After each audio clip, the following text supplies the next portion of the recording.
I wanted to talk to you about something that I've been sort of interested in for a while, and that is we're going to do an EMS in history segment. This is where we take a historical case and then try to put it into context that makes something that we can learn today. And this is, I think, it's maybe got a little more well-known stuff today because it's such a crazy incident. But I want to talk about the Boston molasses disaster. Molasses is misspelled, and that's my mistake there. But this is an episode in history that I think is really interesting. The backstory is really interesting. What happened during it is really interesting. And I'm going to kind of condense it down as well as talk about some EMS stuff, or talk about some pre-hospital care stuff, some lessons we might be able to take away. And I'm going to try to do that all in the span of 30 minutes. So hopefully I will do my best here, and I'll try not to go over. But you're familiar with molasses, maybe. This is standard store-bought molasses. When I refer to molasses today, I'm pretty much talking about this. What is molasses? Molasses is this. Oh God. It is the final product of when you get sugar out of sugarcane or out of sugar beets. If you keep boiling it away, you get the refined sugar first, and then at the end you get this sort of sticky sweet sugary product that comes out. Good Lord. And this happens every time. You never use a jar of molasses more than one time because the lid constantly sticks onto it. But it's brown. It adheres to everything that it touches, and it's fairly viscous. Oh, it's got a sweet flavor to it, but it's definitely not sugar itself. But molasses has always been big business. It's part of what fueled the triangle trade between, you'd make molasses, you turn it into rum, you take molasses, you ship it up to the, ship it up to the colonies, they turn it into rum. This is, again, we're talking about the 16, 1700s. You ship the rum to Africa, you pick up slaves from Africa who you bring over to the United States. Something like that, I can't remember, but basically you get molasses you get sugarcane from the Caribbean, you make molasses out of it, and then you turn that into rum. And then somewhere in there, you pick up some slaves along the way. Not a great time in our history, but important nonetheless. Important to kind of recognize. This was a big deal. Molasses throughout the history of the United States has been fairly important to parts of the U.S. economy and the way U.S. history shaped up.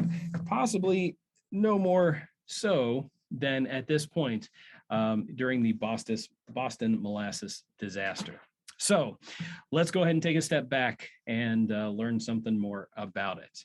The year is 1919, and it is heady times in Boston, Massachusetts. It's a big city. It's right on the bay. It's a big shipping port. It's also an industrial sector. It is, again, 1919. So historically, to give you some context, World War I ended just several months before the events that we're going to describe today happened. At the same time, this was, again, pretty much the biggest war that anybody had ever seen.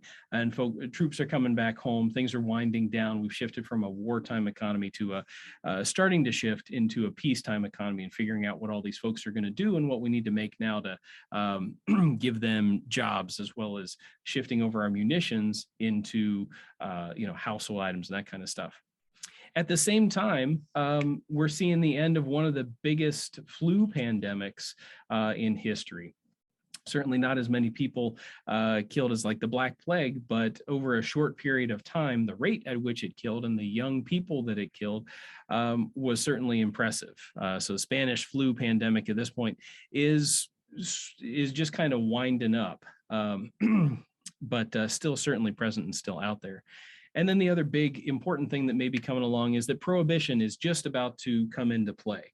So it's pretty clear at this point that 3/4 of the states are going to ratify the thing, and it's probably going to happen within a couple of months. And then within a year after that, there's going to be no more alcohol sales in the United States. So Prohibition is just around the corner, and those things are all going to kind of work together, at least to some extent, as well as just regular old human nature to create this disaster. So Boston's North End, which is this little thing here. And in that yellow, orangish yellow circle at the top, the U.S. Industrial Alcohol Company, or USAI, under the subsidiary of the Purity Distilling Company, was hard at work. Folks, if you walked up to that north end, would see the fruit of their labor, this giant tank, which had been placed. This is a semi-residential building right here, kind of right on the edge of more or less industrial park, and also right on the edge of the harbor. Folks would no doubt gaze in wonder at this giant, essentially a building here, 50 feet tall, 90 feet in diameter. What the heck is in it? It's molasses. Literally the same stuff that's in the jar that's now working its way down onto my desk here. 2.3 million gallons of molasses had now filled that tank. The tank having just been essentially filled the day before with a shipment coming up from the Caribbean. And you might ask, why would anybody need 2.3 million gallons of molasses when clearly 12 fluid ounces is going to be just enough for anybody? I will never use this, well, maybe eventually, but what would you need 2 million gallons of molasses for? And why do you have it in a big industrial tank in the middle of a residential area? All we know that we use molasses for anymore is like, molasses cookies, or maybe to make barbecue sauce or baked beans or something like that. But what in the world would you need that much of it for? Were Boston people just that interested in baked beans? No. What they were interested in, and what U.S. Industrial Alcohol specifically was interested in, who owned the tank, was munitions. In the early 20th century, yes, it was a cheap sweetener. It was much less expensive than like refined sugar, which a lot of times you just couldn't get. But the main use was to make smokeless powder for munitions. And again, we had just finished World War I. We needed a lot of munitions. Specifically, if you want to know, the molasses gets made into ethanol, which then gets made into smokeless powder. And to make a pound of smokeless powder, I think you need like a gallon of ethanol. And so you got to have a whole bunch of molasses to make that ethanol to ferment it. I was just curious myself, like, how does that work? But essentially, they took the molasses and they made it into gunpowder. However, now that things were kind of winding down and the armistice had been signed in Europe, there was kind of less need for gunpowder anymore. What the company was interested in, though, was that prohibition part.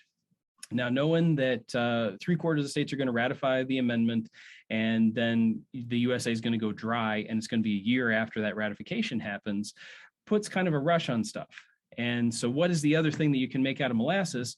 You make rum out of molasses. You make drinking alcohol out of it. And so USAI, the U.S. Industrial Alcohol Company, under the Purity Distilling Company name, which they had bought, was in a hurry to make as much rum as they possibly could, so that in this intervening year, they could sell it, make a mint off of it, and then everything goes dry, and then hopefully they've used up their entire supply.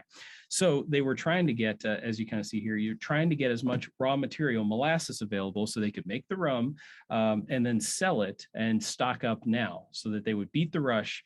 And then when everything turned off, they could just kind of turn off the spout and they'd be sitting on a big pile of money. So they were working to get as much molasses as possible, kind of up into the area they had, up into the Boston area where they had some plants for production. So U.S. Industrial Alcohol bought a whole bunch of molasses. And just after New Year's in January 1919, a ship coming from the Caribbean had come up, docked in the harbor, which is up here, passed an additional, like several 100,000 gallons of molasses through a pipe, which took about a day to do, into this tank. And if you kind of look at the stuff around it, there's a railway down here. There's a cemetery kind of down here. There's a fire. This is a firehouse up here. And then this is like, again, residential. They call them houses, but they're essentially residences. And this is industrial type stuff. So this is a busy area where this tank had been built. When you look at the date itself, January 15th, 1919, the tank had been filled to capacity 2 days before. Again, the ship comes up. They took what was warmed up molasses and pumped it which it's still really viscous, but as you get it warmer, it gets a little easier to flow, pumped it into the tank. It mixed with the cold molasses that was there, because again, it's January in Boston. It's cold. The temperature the day before and the day before that, like for the last week, had been a cold snap. And we're talking about like 2 degrees outside. On January 15th, though, the temperature warmed up to a balmy 40. So it almost felt like spring, where folks were so interested in like, oh my God, it's no longer 2 degrees. They would open their windows, let their houses ventilate. They're outside going on picnics, walking around, doing some shopping. It was a nice day by all accounts, fairly sunny, and a good day to be outside. Now, they, of course, would have the omnipresent specter of the tank. This is just a drawing from the time, looming at the top of the street next to Commercial Street, right next to the railroad itself. It's that gigantic thing on the left. Citizens had gotten kind of used to the presence of the tank, and it had become a familiar fixture for them, although it wasn't always like totally welcomed among folks. It had been fairly hastily constructed in order to get it there, so you get the molasses in it and start storing stuff as quickly as possible to build up that supply. It had been constructed out of probably lesser quality steel than was needed and thinner steel than what was needed. And when they finished the construction of it, rather than testing it, which would be the normal thing to pump a bunch of water into it and then see if it leaked, they put about like 6 inches of water in the bottom of it and then said, okay, looks good, no big leaks. And subsequently, after they started putting the molasses in it, it became real apparent. The thing would like creak and groan, which, tanks do, but the people that worked on it, who work on other tanks and boiler makers that they hired to work on it, said, no, they don't make noises like this. But it still more or less held for a while until you started to get little things kind of like this rivulet running down here. The seams would leak so much that molasses would run down the side of the tank, and kids and local families would come up with buckets and collect this stuff for use at home, because it's just free molasses run down the side of the tank. They pick it up off the ground, they'd eat it. It was literally the same thing, but it happened so much and out of so many pores on the tank that it was an easy, cheap way to get some sweetener for your household. You keep eating this stuff. I'm developing a taste for it, actually. So there were some attempts to caulk it and to strengthen up the seams. But finally they decided, you know what the easiest way is going to be to do this, rather than like go through and actually redo the thing or empty the tank and then go through and rebuild it or something like that. They just painted the tank brown so that you couldn't see the molasses coming out of it. And that was the big fix. They did go and they tried to caulk up stuff, and it took a while, but it still leaked as a result of it. So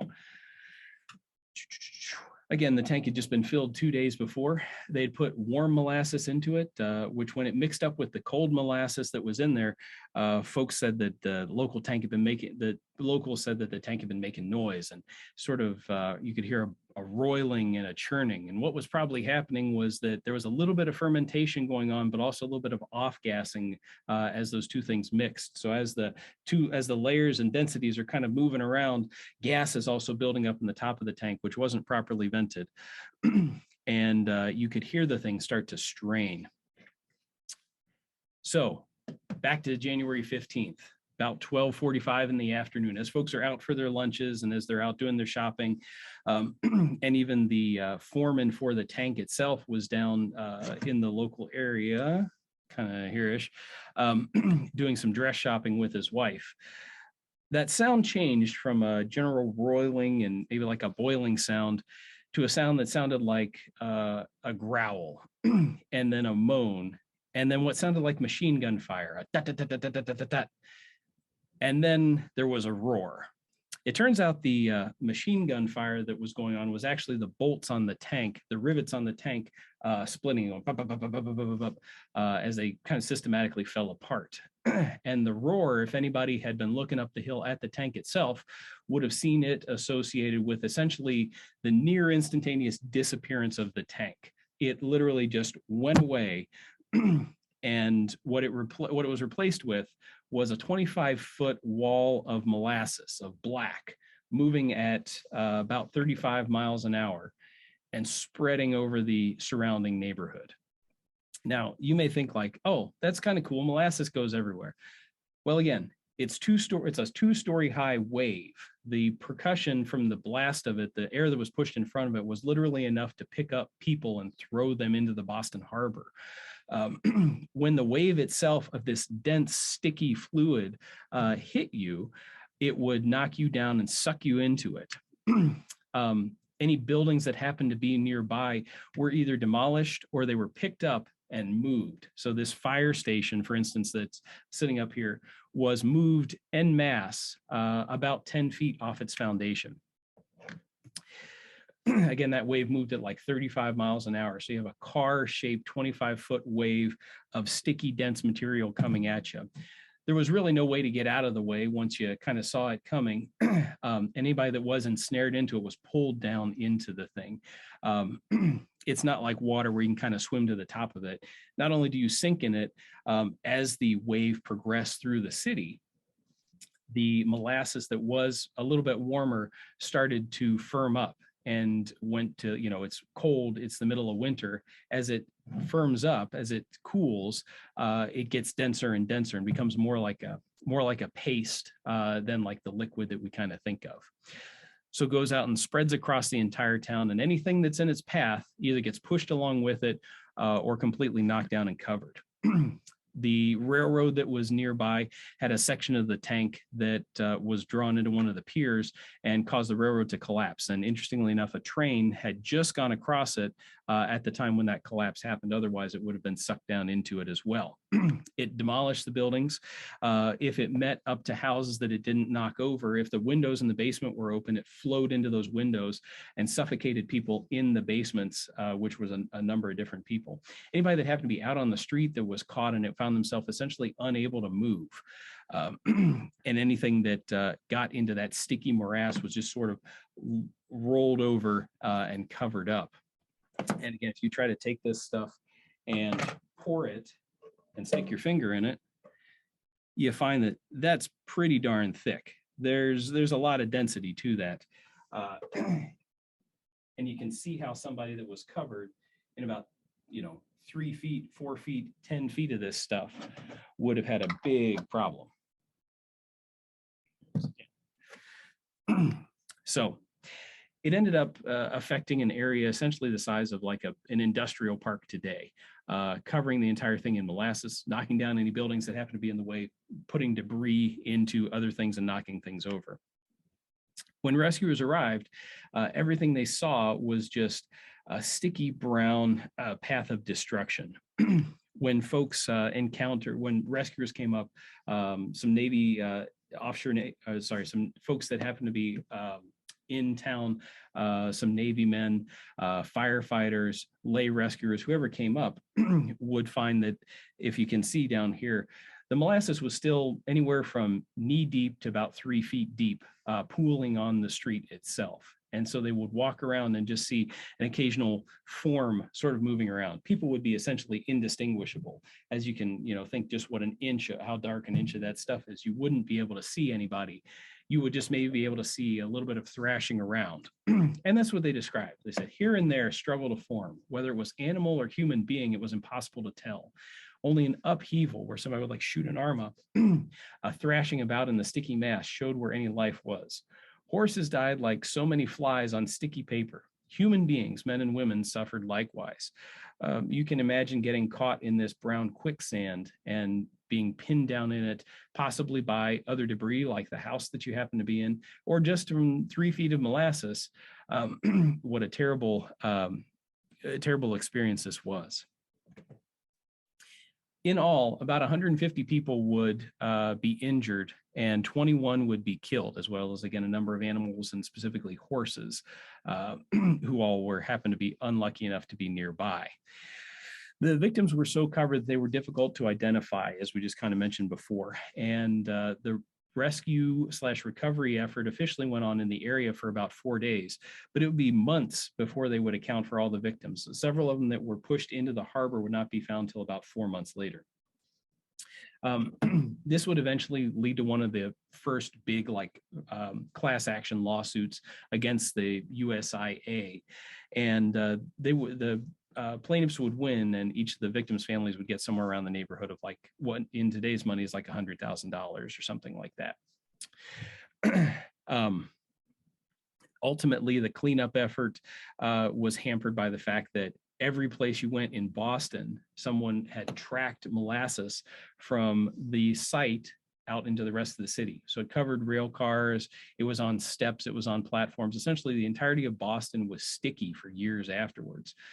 The way that they eventually cleaned up all the molasses was to take a fire hose and wash it into Boston Harbor. And for about 4 months afterwards, Boston Harbor was brown with all that molasses in it.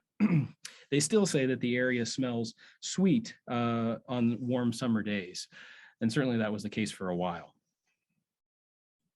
Not bad.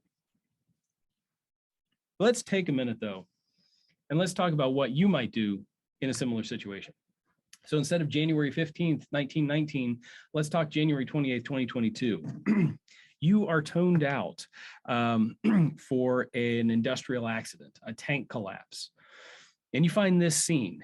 You find a brown sticky liquid covering most of the size of a football field, an industrial park, a high school campus size complex. The scene looks something like this. Actually, probably a little bigger than a typical high school campus, but something like that.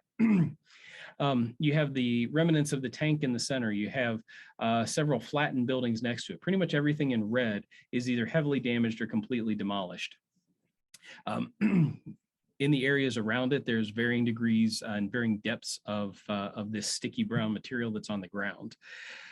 And then there, again, are some forms occasionally thrashing about in the middle of it. And it's clear to you that there are some people or possibly animals in there. So you're toned out to the scene. What is it that you do first? Well, what's your first thoughts? My kind of first thought is, I wonder what the hell is this stuff that's on the ground here? It tastes sweet, but I know that there's a lot of chemicals that also have kind of a sweet taste, but are quite poisonous. So first I want to know what this is. We find out, and of course this is, I'm not going to charge headlong into this thing, but we find out this is ordinary molasses. This is a sugary substance, which seems to be essentially non-toxic. Now, one other consideration I'm going to have kind of right up front that we don't think about now, because we're inside and it's, fairly low relative humidity and good lighting and that kind of stuff, is that it is winter in Boston still. And so everybody is out covered in this cold liquid. And as time goes on, it's warm-ish, but warm is like 40 degrees, which is pretty cold, all told. So we're going to at least have to make considerations for management of these folks, probably not so much on the scene. This isn't going to be a good time where we can set up like some tarps on the ground or something like that and say, just bring everybody here, and then we'll treat them on scene as much as possible and see what we can move. We're going to have to find a way to probably get these folks at least some temperature management, because they're cold, they're wet, they're injured, and they're potentially going into shock. So hypothermia is going to be a big deal. Those are kind of my thoughts kind of right away, at least knowing that this was a liquid, that we're outside, and the size of the area. Additionally, when you arrive there, and I'm not going to get into the rescue details or anything like that, because that's not really what I want to talk about, but be thinking, what is it that, every paramedic student says when they come in for any of these scenarios or anything like that? BSI, seen safe number of patients, additional resource to consider, C-spine. Good points here. All that stuff that they teach you and you just kind of spit out for exams and stuff, maybe this does make a difference. BSI, okay, is the scene safe? I don't know. It's an industrial accident, maybe an explosion. In this case, it was not really an explosion, just a collapse. How many patients do we have? We don't know. Do we need additional resources? Yeah, probably. Should you consider C-spine on these people? If you think that's an important thing. This was, again, they were hit by a wave or in a building collapse. So yeah, maybe think about it. All this stuff that we kind of talk about, or that we, again, just kind of train you to say, actually think about it when you show up to these things. BSI seems to have number of patients, additional reason to consider C-spine. It might actually have a little bit of a thing, except for the C-spine thing, which is kind of just ridiculous.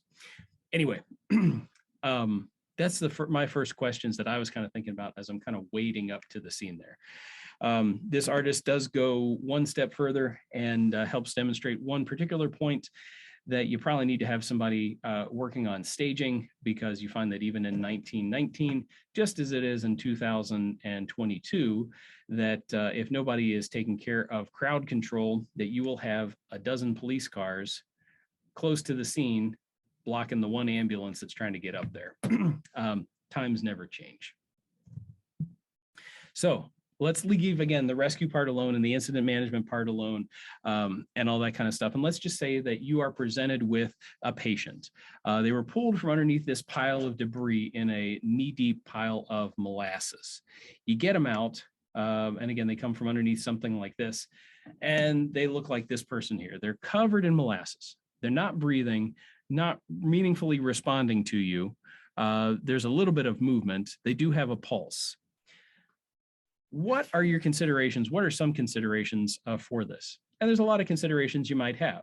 Number one, the person was maybe just crushed by a house. That's the most obvious thing. Number two, they've been drowning in a pool of molasses. Number three, did something else happen to them? Was there something that might have happened ahead of time that caused them to not be able to get away? In this case, not really, but you got to think about kind of all that stuff.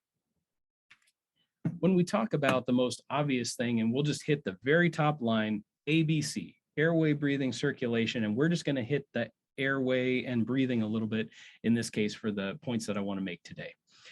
What is it that stops this person from being able to breathe? Because they're not breathing spontaneously. They still have a pulse, at least for the moment, probably not for a long time, but they are still, they do still have a pulse. So let's say circulation's okay.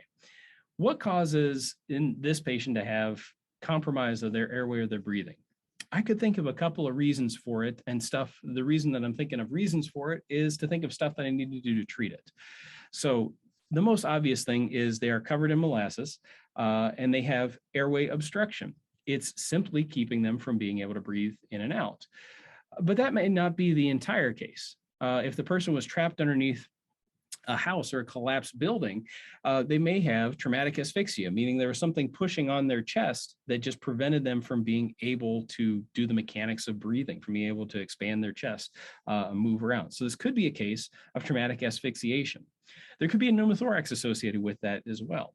They're in the basement of a house. Could it be that there is some sort of asphyxiant gas, like natural gas that came out, or nitrogen or something? Who knows what's in the basement of a house next to an industrial area? Got to kind of think about that as well.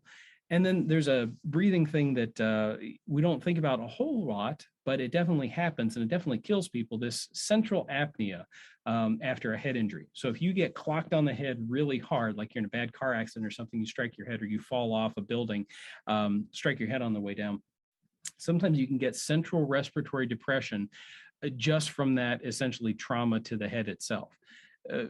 If you can survive long enough for that to kind of wear off, then you likely will start breathing again, or you may start breathing again. The problem is, if you don't take any breaths for about 4 minutes, then you lose the ability to self-rescue. And even though you may still have had a pulse and you may still have had nothing really wrong with your chest or your breathing apparatus, if your brain doesn't tell you to do it because it got hit real hard, and you don't take breaths, then you still asphyxiate, you die a hypoxic, you get a hypoxic respiratory arrest.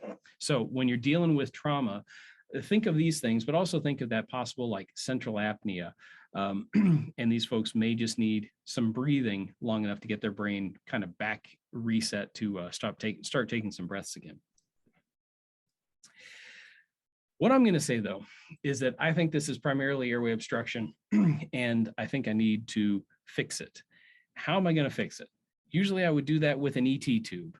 The only problem here is that if I stick an ET tube into this mass of molasses that's filling this person's mouth, I suspect that the ET tube is just going to get kind of clogged up. You know, I take the thing and, oh boy, now I'm making a mess. Take that, put it in there, and yeah, I'm not going to be able to ventilate through that, at least not for very long. But then how do I get it out of the patient's mouth? And this is a question I've been kind of thinking about for a while. How would you, on a sort of mass scale, clear these people's airway? The Heimlich maneuver is not going to do it. You can try to do like some regular suction with like a Yankauer or something like that, but I suspect the Yankauer is probably likewise going to get kind of clogged up pretty quickly with it. If you think about the end of a Yankauer, how easily it kind of occludes. I was pretty sure this had something to do with an ET tube, and yesterday the thought came to me, I know what I would probably do. It is basically something that I've never really wanted to publicize a whole lot because I don't like things I see on the internet, generally speaking, as a matter of course, to be the things that influence my medical practice. This is probably not a bad idea though. And so it is on the internet, but I'll get over that part and let's talk about the SALAD technique for intubation. SALAD, suction-assisted laryngoscopic airway decontamination. This is the thing that like the Jim Ducantos put out, and you see like Jeff Jarvis and those guys who talk about airway stuff a lot.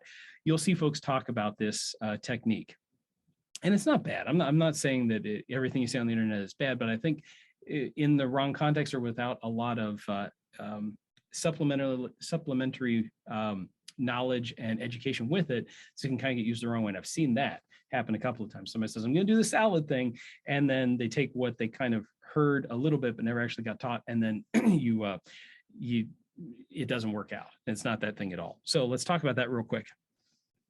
See this happen fairly frequently. The things about the SALAD technique, if you haven't seen this, that I like. Number one, and really it's got two big benefits, two good things about it that I think. Number one, it is a big emphasis on doing laryngoscopy, not just shoving a laryngoscope into somebody's mouth. When we teach you to intubate, or when most people teach you to intubate, folks get the idea that like, all right, I take the blade, I shove it into the person's mouth, into the vallecula, hopefully it's in the right spot, and then I lift up. And like, that's how I get the tube in place. I shove the tube in behind that. It's all about like shove blade in mouth, lift up and away. And that's like the things we teach people. That's the way I was taught. That's the way I kind of taught people for a while here. But the idea of progressive laryngoscopy, which is the term that I can't take credit for or anything like that, but I think is a really good idea, something to watch and something to do, is emphasized with this, which we'll talk about a little bit. And then the idea of leading with suction rather than leading with the laryngoscope is important.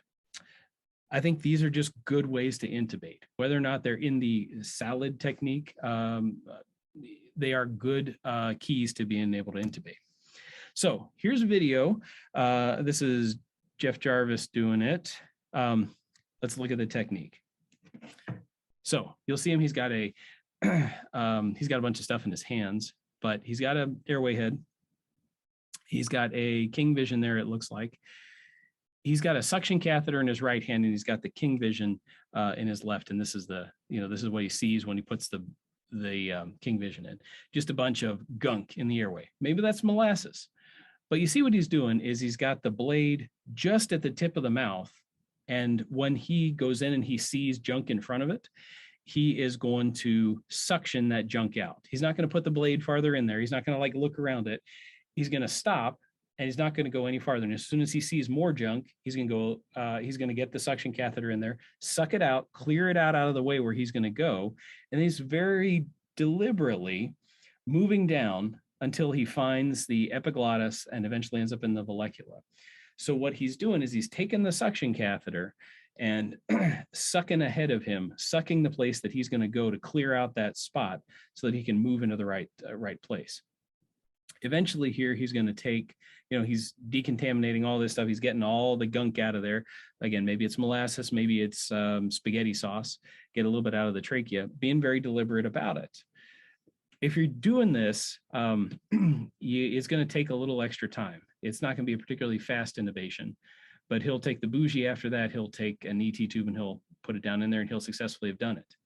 How's that different than what you might do otherwise? Well, he's, again, not just going to like shove the thing in there and look. He's going to be very deliberate about what he does. And because this airway is so soiled, because it's got so much gunk of one kind in it, maybe it's molasses, maybe it's vodka, or maybe it's blood, he goes in with the blade, and then he goes and clears out the space in front of him before he moves into it.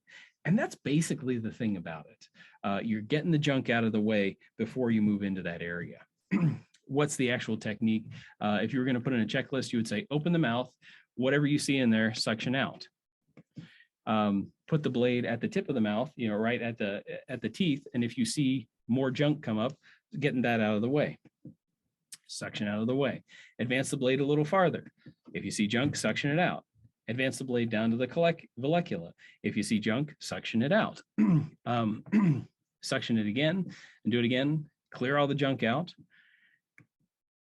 And then put the suction down into the esophagus itself so that if anything else comes bubbling up, that it gets caught, and then put the tube into place. And that's the basic process of the salad technique. But the idea is, again, that you go in a little bit at a time and you suction ahead of yourself so that you're not getting the blade never gets into kind of a dirty area of the airway itself. That's the basic story behind it. Again, they've got a big fancy suction catheter there that is actually designed to park down in the esophagus, which is cool if you have it. But even if you just use the part up to that point where you're suctioning ahead of yourself and leading with the suction, that's a really good strategy for airway management, especially if you're if you've got potentially a compromised airway, like we almost always have in emergency medicine and EMS. Unfortunately, folks have kind of taken the idea of the salad thing and just like, oh, the important part is to make a mannequin that vomits. And that's really not the idea. But it would be great for something like this, for the case of the drowned person in molasses that their airway is full of. Vomiting people will vomit sometimes quite a lot, but they're probably not going to have that much stuff in it. But this would be great for when you're trying to clear out an airway that appears otherwise obstructed. One quick mention, they again do use a fancy suction catheter. You'll see a regular Yankauer on the left side of the screen there with their big suction catheters there. And I'm not promoting their product per se, but yeah, it does suck a lot of stuff up pretty quickly. So there his big bore tubing and big bore suction catheters already down that thing. Even just the big suction catheter does better than the Yankauer does itself. So yes, it is nice to have that big wide diameter tube like you see down in the left lower corner of the screen. But what if you don't have that? What if you don't have the score, Decanto catheters, those big, like whatever it is, 3/16 inch suction catheters? You just have little Yankauers. Those get clogged up pretty easily. They do. They don't suck really fast. That's also true. But what if you don't have any other option? This took a little bit of thinking, but it's not actually, it struck me as like, why didn't I ever think of this before? Let's say that we have 20 people and we have like 2 of those big suction catheters, but we've got a lot of ET tubes. Is there something we can do, something we can make that will allow us to suction out pretty easily? There is. First of all, take a regular thing of suction tubing. There's probably one on the ambulance. Everybody kind of gets their suction ready ahead of time, but if you just take it out of the package, if you remember, most of the time it comes on the end of it. One end has got that little tiny plastic piece, not little tiny plastic piece, but little plastic piece that allows you to jam it into like a OG tube or something like that. That little thing there. And everybody just takes and pitches that because the Yankauer or whatever has a barb thing on the top of it. What you can do though is if you want a big suction catheter, leave that piece on there. Take an ET tube. We'll get the stylet out of it and that sort. There we go. Trying to do this ahead of me here. Take an ET tube. Take the hub off the top of it. Ignore everything else about it. It's now just a big tube, right? I want to hook that up to my suction catheter. I can do that with that little plastic piece. Jam those together. I now have, assuming that this goes over to suction, you've got reasonable suction available. I now have a big old, 7.5 size suction catheter that I can get into the patient's airway with and suck all that stuff out with. You may have a little bit of trouble with like the Murphy eye there if you want to cover that with tape or something, but that's going to work fairly well to suck up a lot of stuff and will be limited mostly by like the size of the tubing itself. But if you need a big suction catheter and you didn't buy or don't have any left of the big like Decanto ones, the ones that everybody really likes, you can do this too. Is it exactly the same? Is it rigid? No, it's not quite exactly the same, but you know what? This is going to clear up a whole bunch of junk out of somebody's out of somebody's oropharynx. And you can shove this down, you know, it's going to be atraumatic. You can shove it in their esophagus if you want and continue to drain that way. That will do all that stuff. Again, it's off label. It's not listed for use that way, but would it work? Yes, it would work. So again, how did I do that? I simply pulled, if the ET tube comes like that, I simply pulled the adapter off the top of it so that I've got just the bare tube, and I just jammed that little plastic piece that comes on the end of the suction tubing in there with it. And now I've got a suction catheter that I can use. Cool. I thought it was kind of neat. I want to go over that salad thing one more time just to review that technique. So we've either got our ET tube suction or we've got a big old suction catheter that we're going to use. We are going to approach the patient as we pretty much normally would, except when you look in the patient's mouth, you're going to suck away anything you see.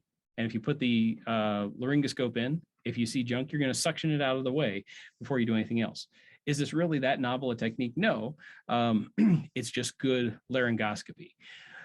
So we're going to clear that all out of the way. As we get farther down in, we're going to advance very slowly. We're looking for the epiglottis. That's the big thing. We're not looking for the cords. We're just looking to find the epiglottis first. Once you find the epiglottis, the cords are always sitting right behind the epiglottis, but find the epiglottis first and go deliberately suction ahead of you. Suction everything that you might move a blade or a tube into. And then once you get it cleared out, you can introduce the blade following that. Make sense? Progressive laryngoscopy with some suctioning ahead of it. Lead with the suction. These are not, you don't have to just use this on people that are vomiting. We should use this pretty much all the time. This should pretty much be how we do every airway, at least with a nod or a thought toward this kind of technique. So, to hit it one more time, open the mouth, suction out anything you see, put the blade in, suction out everything in front of it, every bit of dirt that you can see, you know, within reason. If you see junk ahead of you, clear it out of the way, advance the blade, suction out more when you see more, advance the blade farther, find the epiglottis, put it in the vallecula, suction everything ahead of you before you put the blade into it, put the tube into the hole, put end-tidal CO2 on the tube, and then high fives for you and all your friends because you just saved this person's life in this otherwise horribly soiled airway that was covered and full of molasses. Yeah. All right.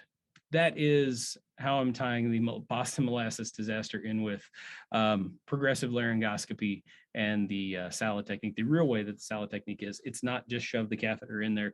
It's progressive laryngoscopy, suctioning ahead of you as you go.